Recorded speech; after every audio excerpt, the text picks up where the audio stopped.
बिस्मिल्लाहिर्रहमानिर्रहीम अस्सलाम वालेकुम स्टूडेंट्स, कैसे हैं आप लोग। तो हम लोगों ने क्लास 10 की बुक स्टार्ट कर दी है। टॉपिक 1.1 हमारा डन हो गया है। टॉपिक 1.2 स्टार्ट करेंगे, ह्यूमन डाइजेस्टिव सिस्टम। अच्छा, अगर आप लोगों ने इस बुक को देखा है तो आप लोगों ने एक चीज़ ऑब्जर्व की होगी कि इसमें जो है ज़्यादातर ह्यूमन बॉडी सिस्टम्स हैं जिन्हें हम डिटेल में डिस्कस करेंगे। ठीक है, अब इसमें इवन जोलॉजी भी नहीं है, कोई जर्म्स वगैरह कोई बैक्टीरियाज के बारे में नहीं पढ़ना, और बॉटनी तो बिल्कुल भी नहीं है, प्लांट्स वगैरह के बारे में आप लोगों ने नहीं पढ़ना। तो ये टॉपिक यूजुअली काफ़ी इंटरेस्टिंग रहेंगे आप लोगों के लिए पढ़ने के लिए। ठीक है, तो हम अपनी वीडियो को स्टार्ट करेंगे। ह्यूमन डाइजेस्टिव सिस्टम देखेंगे, सबसे पहले उसका ओवरव्यू देखेंगे कि सबसे पहले ह्यूमन डाइजेस्टिव सिस्टम का हम एक ओवरव्यू देखेंगे कि ह्यूमन डाइजेस्टिव सिस्टम में हमारे पास एक एलिमेंट्री कैनाल है और एक्सेसरी ऑर्गन्स हैं। ये जो एलिमेंट्री कैनाल है, ये एक लॉन्ग ट्यूब है जो कि माउथ से एनस तक एक्सटेंड कर रही है। फूड माउथ के अंदर एंटर होता है, एलिमेंट्री कैनाल के थ्रू मूव होता होता ये एनस तक जाता है। इसमें सिलेवरी ग्लैंड्स हैं, लिवर है, पेंक्रियाज आपके हेल्पर ऑर्गन्स हैं जो कि डाइजेस्टिव जूसेस ऐड करते हैं कैनाल में ताकि डाइजेशन पॉसिबल हो सके। और अगर मैं इसका एक टेक अवे सेंटेंस लूँ इस स्लाइड का, वो ये है कि एलिमेंट्री कैनाल एक तरह की फूड पाथवे है जिसमें accessory organ digestive juices supply कर रहे हैं। ठीक है, आप लोगों ने इसका ये देख लिया कि माउथ से एसोफेगस, फिर स्टमक, फिर स्मॉल इंटेस्टाइन, फिर large intestine and then anus. Salivary glands mouth के अंदर प्रेजेंट है, लिवर के अंदर बाइल है और पैंक्रियाज के अंदर एंजाइम्स हैं। ठीक है, अब हम नेक्स्ट देखेंगे oral cavity. Oral cavity, oral cavity आपके पास डाइजेस्टिव सिस्टम का फर्स्ट पार्ट है। ठीक है, सबसे पहले फूड इसके अंदर एंटर होता है। टंग के ऊपर टेस्ट बड्स लगे होते हैं जो कि डिफरेंट फ्लेवर्स को रिकग्नाइज करते हैं। ठीक है, स्वीट है, सार है, सॉल्टी है, बिटर है। सही है, इससे हम जो है ना डिफरेंट फ्लेवर्स को रिकग्नाइज करते हैं। इसके अलावा भी आपका ये फर्स्ट डिफेंस सिस्टम भी आपके ओरल कैविटी में ही है कि अगर खुदा ना खास्ता फूड जो है वो एक्सपायर हुआ है तो आपको उसके टेस्ट से ही पता लग जाएगा कि फूड एक्सपायर हो गया है और ये खाने के लायक नहीं है। ठीक, तो यहाँ पर टेस्ट बड्स की बात हो गई। टीथ जो है वो च्यू कर रहे हैं, फूड को ग्राइंड कर रहे हैं स्मॉलर पीसेस के अंदर। ये वीडियो मैं दोबारा चला देती हूँ। ऑब्वियसली आप लोग इस तरह नहीं खाते, लेकिन ये विजुअल इसलिए बनाया गया है ताकि थोड़ा सा आप लोगों को विजुलाइज हो सके कि फूड किस तरह से ग्राइंड हो रहा है स्मॉलर पीसेस में, ताकि वो स्वॉलो करने के लिए और डाइजेस्ट करने के लिए ईजी हो जाए। और टंग का क्या काम है, वो फूड को पूरे माउथ के अंदर मूव करवा रही है और उसे टीथ के दरमियान रख रही है ताकि वो आसानी से च्यूइंग हो सके।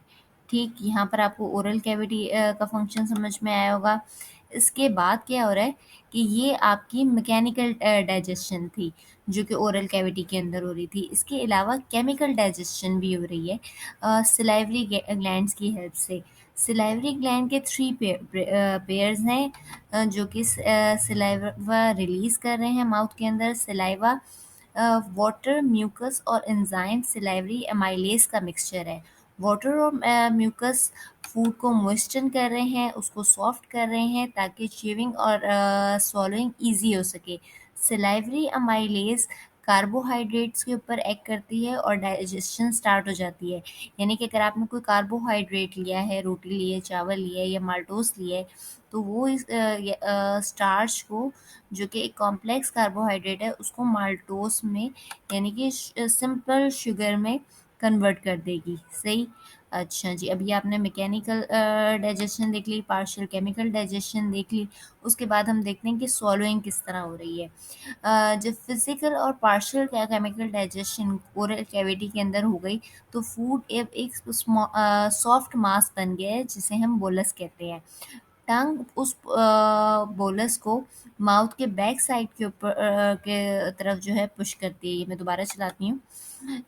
और ये जो फूड है फिर ये फेरिंग्स, स्पेशली आपके ओरोफेरिंग्स के अंदर एंटर होता है। स्वॉलोइंग एक ऐसा प्रोसेस है जिसमें फूड माउथ से फेरिंग्स के अंदर मूव कर रही है। ठीक है, ये आपकी स्वॉलोइंग की जो थी। अच्छा, ठीक है, स्वॉलोइंग का प्रोसेस था। स्वॉलोइंग के दौरान एक सॉफ्ट पैलेट अपवर्ड की तरफ राइज होता है ताकि वो नेजल कैविटी की जो ओपनिंग है उसको क्लोज कर दे और फूड जो है वो नोज के अंदर एंटर ना हो। ठीक है, ये बड़ा एक इंट्रिकेट सा सिस्टम अल्लाह ताला ने बनाया है आपके लिए ताकि फूड जो है क्योंकि आपके डाइजेस्टिव ट्रैक और रेस्पिरेटरी ट्रैक ये साइड बाय साइड ही हैं, तो कहीं गलती से भी ये जो फूड है वो रेस्पिरेटरी ट्रैक के अंदर ना एंटर हो जाए। नेक्स्ट चैप्टर आपका ये रेस्पिरेटरी सिस्टम का है, उसमें हम रेस्पिरेशन पढ़ेंगे। सही। अच्छा, उसके बाद अब ये फेरिंग्स और एपिग्लॉटिस की बात आ गई है। फेरिंग्स ये थ्रोट कह लें, ये एक शॉर्ट ट्यूब लाइक पैसेज है जो कि ओरल कैविटी के बिहाइंड लोकेटेड है। ये एक कॉमन पाथवे के तौर पर सर्व कर रहा है फूड के लिए भी और एयर के लिए भी। फेरिंग्स माउथ को ओएसोफेगस के साथ कनेक्ट करता है और नेजल कैविटी को ट्रैकिया के साथ कनेक्ट करता है। फूड की मूवमेंट माउथ के अंदर जो बिगेन होती है वो फेरिंग्स के थ्रू तक कंटिन्यू रहती है। एक इलास्टिक कार्टिलेज फ्लैप है जिसको हम एपिग्लॉटिस कहते हैं। ये एक बहुत इंपॉर्टेंट रोल प्ले करता है। ये क्या करता है कि swallowing के दौरान ये एपिग्लॉटिस जो है वो ट्रैकिया के ऊपर फोल्ड ओवर हो जाता है ताकि फूड अब लंग्स में ना पहुंचे और as a result food safely pass out होता है ओइसोफेगस तक इंस्टेड ऑफ रेस्पिरेटरी ट्रैक। ठीक है, अगेन अल्लाह ताला ने किस तरह का निज़ाम बनाया है कि फूड जो है रेस्पिरेटरी ट्रैक में ना रहे, फूड ट्रैक में ही रहे। अच्छा, अब हम इसमें ओइसोफेगस और पेरिस्टालसिस पढ़ेंगे। इसके लिए मैंने ये विजुअल नहीं बनाया, मैंने ये इमेज ही रखा ताकि आपको पेरिस्टालसिस अच्छी तरह समझ में आए कि किस तरह हो रहा है। ओइसोफेगस एक लॉन्ग मस्कुलर ट्यूब है जो कि फेरिंग्स को स्टमक के साथ कनेक्ट कर रही है। अडल्ट्स में तकरीबन 25 सेंटीमीटर की लेंथ होती है इसकी और इसके वॉल्स में एक स्मूथ मसल्स होते हैं जो कि फूड ट्रांसपोर्ट के लिए हेल्प आउट कर रहे होते हैं। ये मसल कॉन्ट्रैक्ट होते हैं, रिलैक्स करते हैं, कॉन्ट्रैक्ट करते हैं, रिलैक्स करते हैं एक कोऑर्डिनेटेड वेव लाइक मैनर में और ये वेव्स जो हैं वो फूड बोलस को ओएसोफेगस से स्टमक की तरफ पुश करती है। ये प्रोसेस रिदमिक ये जो प्रोसेस है रिदमिक मस्कुलर कॉन्ट्रैक्शन का, इसे हम पेरिस्टालसिस कहते हैं और ये आपको इमेज में भी क्लियर हो रहा होगा कि किस तरह है।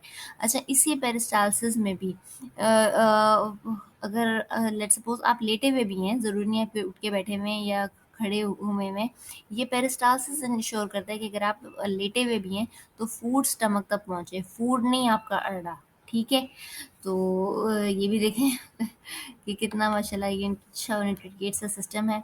अब हम फाइनली स्टमक पर आ गए जहाँ पर मेन डाइजेशन हो रही है। सबसे पहले हम स्टमक का अनैटमी देखेंगे, उसका हम स्ट्रक्चर देखेंगे। ये जे शेप पाउच है बेली के अपर लेफ्ट साइड के ऊपर। एंट्रेंस अगर इसकी हम बात करें तो एक उसका जो टॉप पार्ट है उसमें फूड एंटर हो रहा है थ्रोट ट्यूब ये ओएसोफेगस से और इसका जो टॉप वेल्व है जिसे हम कार्डियक स्फिंक्टर कहते हैं, ये एक मस्कुलर रिंग है जो कि वन वे डोर के तौर पर एक्ट करती है। ये फूड को अंदर लेती है, अंदर लैटिन करती है और फिर इतना टाइट लॉक करती है कि स्टमक एसिड जो है वो स्प्लैश बैक ना करे, क्योंकि अगर वो स्प्लैश बैक करेगा तो फिर आपको हार्ट बर्न जैसी सिचुएशन का सामना करना पड़ेगा। और अगर हम एग्जिट देखें तो वो उसका बॉटम पार्ट है जिसमें स्टमक गट के साथ कनेक्ट हो रहा है, स्मॉल इंटेस्टाइन के साथ कनेक्ट हो रहा है। और अगर हम बॉटम वेल्व देखें तो वो पाइलोरिक स्फिंक्टर है, एक मस्कुलर गेट कीपर है जो कि स्लोली फूड को गट के अंदर पास आउट करता है ताकि बॉडी सेफली और इजीली डाइजेस्ट कर सके। ठीक है, तो ये आपने इसका स्ट्रक्चर देखा है। अब हम इसका मेन फंक्शन देखेंगे कि ये किस तरह काम कर रहा है। स्टमक जैसे कि मैंने कहा है कि एक इम्पॉर्टेंट ऑर्गन है डाइजेस्टिव सिस्टम का। इसमें मैकेनिकल डाइजेशन भी, इसमें पार्शियल केमिकल डाइजेशन भी है फूड की। स्टमक के वॉल्स में थिक मस्कुलर मसल्स हैं और जब फूड एंटर होता है स्टमक के अंदर तो ये मसल जो है ट्रैक करते हैं विगरसली और ये कॉन्ट्रैक्शन जो है ना फूड को कंटिन्यूसली मिक्स और चर्न करती है जैसे कि एक ब्लेंडर में होता है। ये चर्निंग की वजह से वो लार्ज फूड पीसेस जो हैं वो स्मॉल पार्टिकल्स के अंदर कन्वर्ट होते हैं ताकि डाइजेशन और ज़्यादा ईजियर हो जाए। और इस प्रोसेस में क्या होता है कि एक स्मॉल अमाउंट ऑफ हीट भी प्रोड्यूस होती है।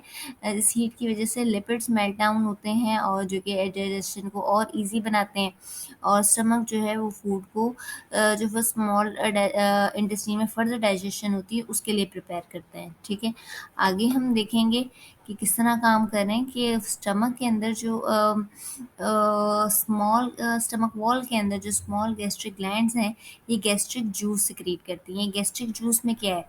हाइड्रोक्लोरिक एसिड है, पेप्सिनोजन है और म्यूकस है। Hydrochloric acid inactive enzyme pepsinogen को एक्टिव एंजाइम पेप्सिन में कन्वर्ट करता है। ये पेप्सिन लार्ज प्रोटीन मॉलिक्यूल्स को स्मॉलर चेन पेप्टाइड्स के अंदर कन्वर्ट करती हैं। HCl इसके अलावा आपके फूड में अगर कोई हार्मफुल माइक्रो ऑर्गेनिज्म है तो उसको भी डिस्ट्रॉय कर देगा।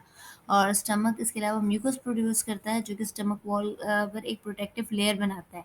तो ये जो म्यूकस है इसने स्टमक को स्टमक लाइनिंग को प्रोटेक्ट भी कर रहा है जो उसकी हार्मफुल इफेक्ट्स होंगे HCl के, हाइड्रोक्लोरिक एसिड के और डिफरेंट डाइजेस्टिव एंजाइम के। तो आप लोगों ने ये क्वेश्चन डिफरेंट जनरल नॉलेज के क्वेश्चंस में भी देखा होगा कि स्टमक के अंदर HCl प्रेजेंट है, इतना स्ट्रॉन्ग एसिड प्रेजेंट है, तो वो स्टमक को, ये स्टमक लाइनिंग को डिस्टर्ब क्यों नहीं करता? वो इस म्यूकस की वजह से नहीं करता है, क्योंकि ये म्यूकस स्टमक वॉल लाइनिंग को प्रोटेक्ट कर रहा होता है। ठीक है, तो फूड जो है ये स्टमक के अंदर तकरीबन 3 से 4 घंटे रहता है और डाइजेशन तब तक होती रहती है। इस टाइम में फूड डिफरेंट गैस्ट्रिक जूसेस के साथ मिक्स होता है और एक सेमी लिक्विड मिक्सचर बनाता है जिसे हम काइम कहते हैं। पाइलोरिक स्फिंक्टर जो है वो काइम की मूवमेंट को रेगुलेट करता है स्टमक से स्मॉल इंटेस्टाइन पर। और अब आगे जो अच्छा, एक चीज़ रहेगी और जब भी ये पाइलोरिक स्फिंक्टर ओपन होगा तो ये 5 to 15 ml ऑफ काइम को स्मॉल इंटेस्टाइन के अंदर फर्दर डाइजेशन के लिए भेजेगा। अच्छा, अब ये जो स्मॉल इंटेस्टाइन का फंक्शन है ये हम इंशाल्लाह नेक्स्ट वीडियो में पढ़ेंगे। तो बेटा ये वीडियोस बहुत मेहनत से बनती हैं, काइंडली इस चैनल को सपोर्ट करें, लाइक करें, वीडियो को शेयर करें। वैसे ही मैं एंड में बोलती होती हूँ लेकिन मैं भी बोल रही हूँ क्योंकि इन वीडियोस पे वाकई बहुत मेहनत है। तो अगर आपको अंडरस्टैंडिंग डेवलप हुई है तो इन क्वेश्चंस के आप लोग आंसर करेंगे, कमेंट सेक्शन में डिटेल्स लिखेंगे तो मुझे और ज़्यादा खुशी होगी। तो जैसे कि मैं कह चुकी हूँ कि बेटा वीडियो को लाइक करें, चैनल को सब्सक्राइब करें, शेयर करें और मेहनत करते रहें। इंशाल्लाह अल्लाह ताला आपका हामी और नासिर होगा। अल्लाह हाफ़िज़।